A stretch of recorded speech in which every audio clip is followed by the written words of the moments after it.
nke a maka ndị aturuha na-amụ ehi, ndị ọkụkọ ha na-amụ ewu. Onye na-aghọ aghụghọ ọchọrọ mmadụ ka ọ na-aghọ ịghọba ghọsịa ụbọchị na ujide gị n'olu. Ihe a bụ maka ndị na-abụ papa ha nwụọ abịa mee meeting, family meeting, nke ka anyị ga-esi wee ga-eme maka akwamozu mpa anyị ma mma ya abịa kpacha nkata akwamozu ahụ. Ị ya afụ onye aghụghọ ahụ nọ n'ime family unu ihe ya na ya n'ọnụ bụ anyị ga-emekọta ihe niile ahụ ọnụ, anyị ga-emekọta ya ọnụ, anyị ka anyị mekọta na ya ọnụ. Mana o ruo mgbe a ga-eme expenses ọ ya achọ ka emekọta nke ahụ ọnụ. O ruo mgbe a ji eke property nnaba ọ ga-achọ ka ekekọta ya ọnụ. Mana o ruo ya na nke ahụ mana ndị mmadụ ga na-abịa mgbaru ọ chọọ ka emekọta ya ọnụ ka o were gbaa aghụghọ dị ya. Anyị ji emekọta ya ọnụ, anyị ji atụkwa na family mekọta ihe ọ na-adọrọkwa mma. Mana o nwere ndị dị aghụghọ and ha na-adịrịrị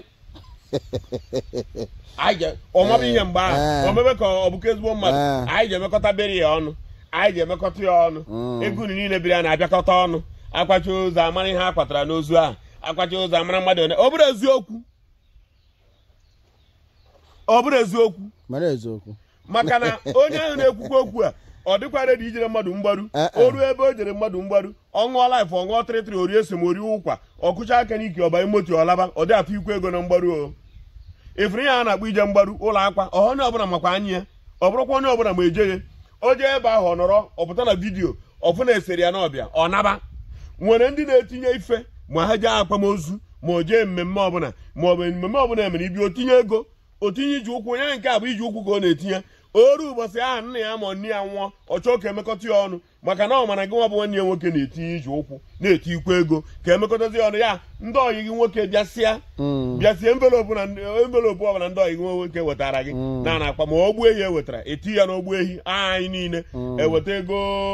eweta envelopu 200,000 anyị niile. Mana ofu mkpụrụ mmadụ ga-esi na saịdị ya weta 1 naira maka na odenye ojeeje ọmanti ihe ego.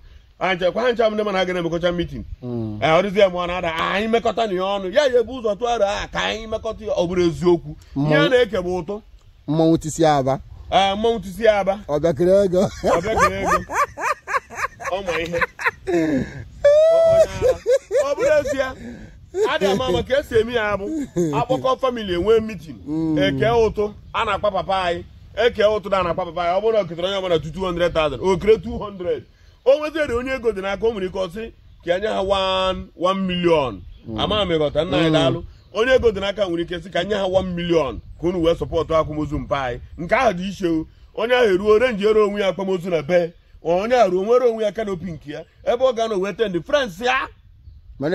na ọ bụ eru ụbọchị ahụ iri omede frens gị ndị ọṅụ nkwụ ahụ ị na-eje aṅụ ma ọ bụ ntụ ide enye ego frens gị bịazi isi otu agba akwa gị start unu ji wee kwa papa unu wit white. Ịbịa na tenti nwanne gị nwoke ebe ọ na-etendị ndị capable men ibia ị na-enye command is my brother baba na ebe a ị na-atụ aka baba na ebe a asị ịma mba na tent ahụ ga make your own tent.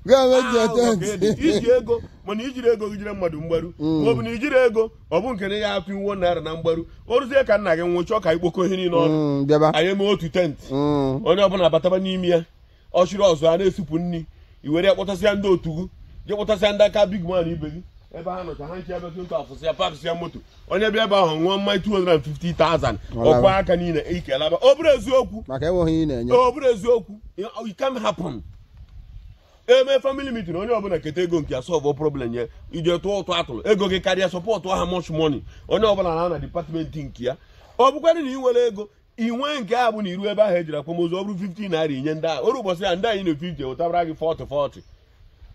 na ọ bụ iri onwe nke ị ga-atụ papa unu nwuzie ma ụmụ unu nwa anyị akpọkọ ọka n'obi mana gị bịa akpọkọ tụ anụ nọkịta ma anyị nne m kawa nka kacha mbịa mụrụ ụmụnne niile akpọkọ ọka n'opi ọnụ ijozi na-ekotara m ndị ara ibe gị ma ọ na-ekotara m ndị akpa ata ji ibe gị ha beze na nke na-aṅụpụta mprinyo na-aṅụpụ nnukwu mmanya iviri na-abakwu mba ọ ma jiri brọda ebe a ka nwa ebe baba na ebe na ọ ma jiri brọda ọ baba na ebe ime ya ngwa ndị bansa oge na-adị n'ọnụ ụlọ ọgwụ akwachi ozu a gba n'oge na ama malaria na-eme m ihe a na ahụ niile na-anyicha m arụ. Ọ bụrụ na ị chọrọ ebe ị ga-enwe farmland ebe ị ga na-egbu ugbo elekwu anyị fụ na ndị mmadụ arụsịba gị ihe ebe a ọ bụ na ị chọrọ ebe ị ga na-egbugodo ugbo ya bụ land storage ebe ị nwere ike ịstọgodi ego gị na for a moment save otu a ndị a si save their own ị nwere ikikere ịkpa anyị nke a gbara n'obere ego ebe anyị na ugbu a gbara n'obere ego ị na-anya fụ na iri na farmland wee tọọ ọhụkwasasị ebe a ka ọ dị ile na ndị agbago nnukwu fence na-agbago. I will show you another fence ọzọ a na-agba and I will show you the particular land anyị nwere ebe a anyị chọrọ ka ndị mmadụ bịa goro ya n'obere ego nke a bụzi na obere ego ngwa pọs ka ngosi ha nke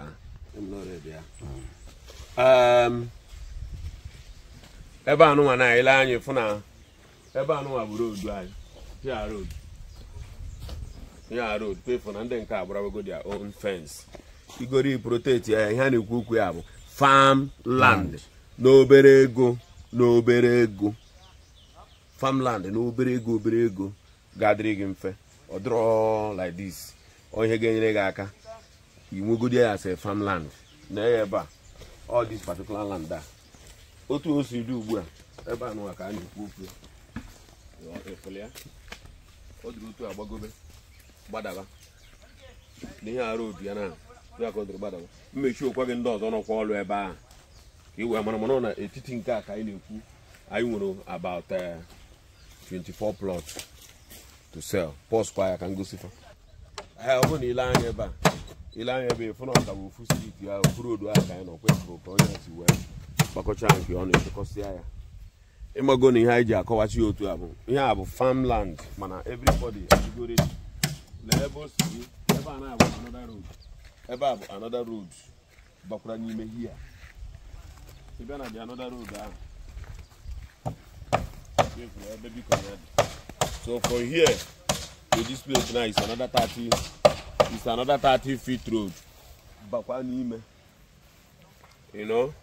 so otu anyị were ebe a mana otu a ndị mmadụ bido na-edevelop si ebe a edevelop oge ebe a na-edevelop ebe eni ọ baghị uru na anyị hapụziri ya ọ masịrị ya na aga obere ego just ask me ego one obere ego ka m chọrọ ka ọ dị ka mmadụ nwee ike mana ihe a ga-ere na ya ma nkarị anyị ga-ere oli 12 hapụkwana nke ọzọ ọ na ụnụ bịa mee dan kingdom come aha m nwere ichekwa obere uru na ego ka m tụbara ihe so anyị ga-ere oli 12 maka na ihe ọ dị ebe a n'ụwa bụ 24 plot ngwa daalụnụ.